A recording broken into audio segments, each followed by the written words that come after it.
Hi hello வணக்கம் and welcome back to iKarumpalagai. இன்னைக்கு வீடியோவில் C#ல் ஸ்ட்ரிங்கை வச்சு நம்ம என்னென்னலாம் ஆப்ரேஷன் பண்ண முடியும் அப்படிங்கிறத டீட்டெயிலாக பார்க்க போகிறோம்.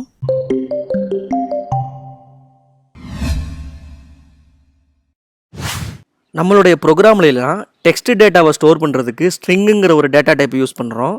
ஸோ இந்த ஸ்ட்ரிங்குங்கிறது என்னென்னா it is a collection of characters. இதை நம்ம ஒரு டபுள் கோட்ஸுக்குள்ளே நம்ம ரெப்ரசன்ட் பண்ணுறோம்.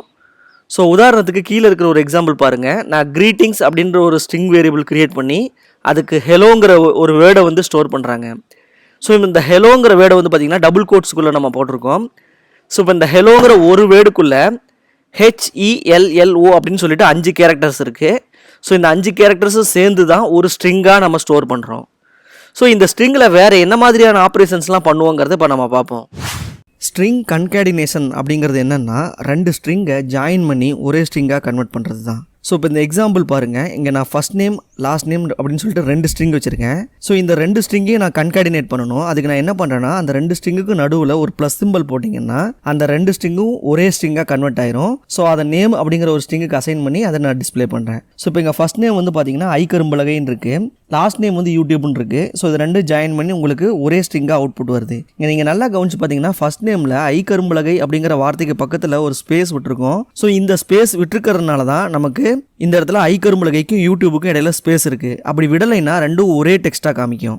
பெரும்பாலும் இந்த ஃபஸ்ட் நேம் லாஸ்ட் நேம் இந்த மாதிரி கன்காடினேஷன் நடக்கும் போதெல்லாம் நம்மளாம் ஃபஸ்ட் நேமில் ஸ்பேஸ் வச்சுலாம் எடுத்துகிட்டு வர மாட்டோம். ஏன்னா உங்களுக்கு டேட்டா பேஸ்லேருந்து வரும்போது அந்த ஸ்பேஸ்லாம் இல்லாமல் தான் வரும். ஸோ இதை ஆட் பண்ணும்போது நம்மளே என்ன பண்ணணும்னா ஆஸ் யூஸ்வல் நீங்கள் கன்காடினேட் பண்ணும்போது இடையில ஒரு ஸ்பேஸ் ஆட் பண்ணிக்கலாம். அதாவது first name plus space plus last name இப்படி போட்டிங்கன்னா உங்களுக்கு ஆட்டோமேட்டிக்காக ஃபஸ்ட் நேமுக்கும் லாஸ்ட் நேமுக்கும் இடையில ஒரு ஸ்பேஸ் கிடைச்சிடும். இந்த கன்காடினேஷன் ஆப்ரேஷனை நம்ம ஸ்ட்ரிங்கில் இருக்கிற இன்பில்டு மெத்தட் வச்சு பண்ணலாம். ஸோ இப்போ ஸ்ட்ரிங்கில் பார்த்தீங்கன்னா டாட் வச்சிங்கன்னா கன்கேடுன்னு ஒரு ஆப்ஷன் வருது. ஸோ இந்த ஆப்ஷனில் நீங்கள் ஃபஸ்ட் நேம் லாஸ்ட் நேமை நீங்கள் கொடுத்தீங்கன்னா அது 2 கன்கேட் ஆகிடும். ஸோ இதில் என்ன ஒரு பியூட்டின்னு பார்த்தீங்கன்னா இதில் 2 டெக்ஸ்ட் மட்டும் தான் ஆட் பண்ணணும்னு இல்லை, மோர் தென் 2 எத்தனை வேணால் நீங்கள் ஆட் பண்ணிக்கலாம். கமா போட்டு நீங்கள் எத்தனை டெக்ஸ்ட் வேணால் ஆட் பண்ணிக்கலாம். அத்தனை ஸ்ட்ரிங்கும் கன்காடினேட் ஆகி ஒரே ஸ்ட்ரிங்காக உங்களுக்கு கிடைக்கும்.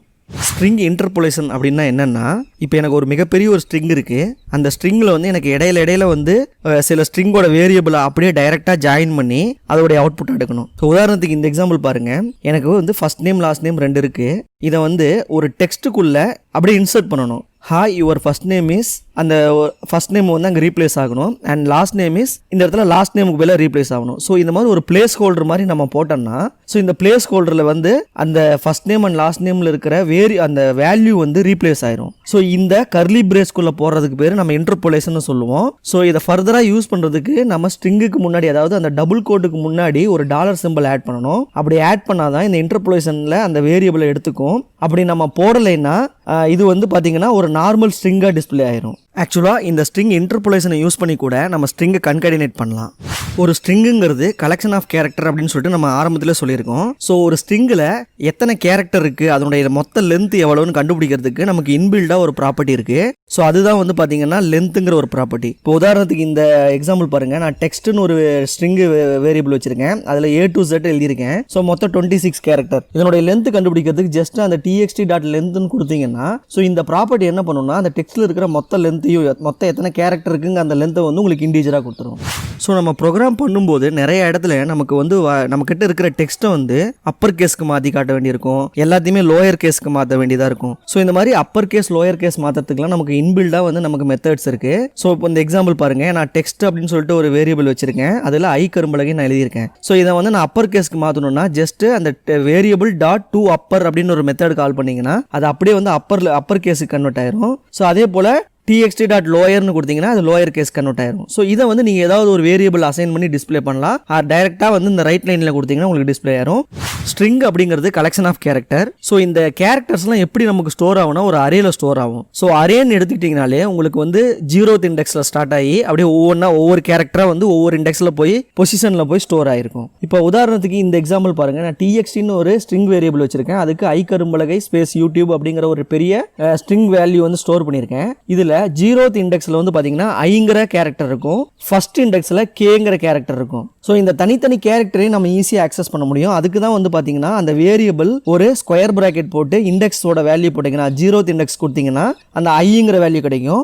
அப்புறம் 1ங்கிற இண்டெக்ஸ் கொடுத்தீங்கன்னா கேங்கிற வேல்யூ கிடைக்கும். அதே போல் கடைசியாக இருக்கிற கேரக்டர் கண்டுபிடிக்கிறதுக்கு ஸோ மொத்த லென்த் -1 கொடுத்தீங்கன்னா அதனுடைய கடைசி இண்டெக்ஸ் நம்ம போயிடலாம். ஸோ txt.length -1 கொடுத்தீங்கன்னா கடைசி கேரக்டர் E அப்படிங்கிறத நம்ம கண்டுபிடிச்சிடலாம். ஸோ இந்த மாதிரி ஜஸ்ட் இந்த ஸ்ட்ரிங்கையே நம்ம கேரக்டர் அரேவாக ஒவ்வொரு கேரக்டரையும் ஆக்சஸ் பண்ண முடியும்.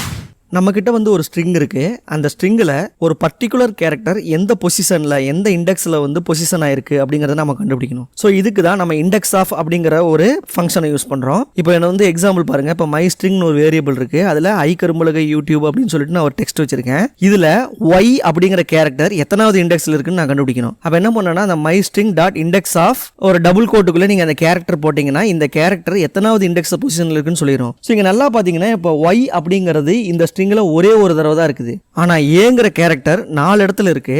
அப்போ இந்த ஏங்கிற கேரக்டர் நீங்கள் வந்து இண்டெக்ஸ் ஆஃப்ல கொடுத்தீங்கன்னா என்ன ஆகும்னா எந்த இண்டெக்ஸில் ஃபர்ஸ்ட் வருதோ அந்த இண்டெக்ஸ் தான் இதை காட்டும். இப்போ உதாரணத்துக்கு 0th இண்டெக்ஸில் I இருக்கு, ஃபர்ஸ்ட் இண்டெக்ஸில் K இருக்கு, செகண்ட் இண்டெக்ஸில் ஏன் இருக்கு. அப்போ இந்த செகண்ட் இண்டெக்ஸில் வந்த ஃபர்ஸ்ட் அக்கரன்ஸ் தான் வந்து அந்த இண்டெக்ஸ் ஆஃப்ல அவுட்புட்டாக எடுத்துக்கும். இந்த வீடியோவிலிருந்து பேசிக் லெவல் ஆஃப் ஸ்ட்ரிங் ஆப்ரேஷன்ஸ்லாம் உங்களுக்கு வந்து புரிஞ்சிருக்கும்னு நினைக்கிறேன். இதெல்லாம் வந்து நீங்கள் ஒரு கன்சோல் அப்ளிகேஷனில் போட்டு ட்ரை பண்ணி பாருங்க. உங்களுடைய ஃபீட்பேக் எல்லாம் மறக்காம கமெண்ட் செக்ஷனில் சொல்லுங்க. நம்ம அப்கமிங் வீடியோஸில் சில அட்வான்ஸ்டு ஸ்ட்ரிங் ஆப்ரேஷன்ஸ்லாம் பார்ப்போம்.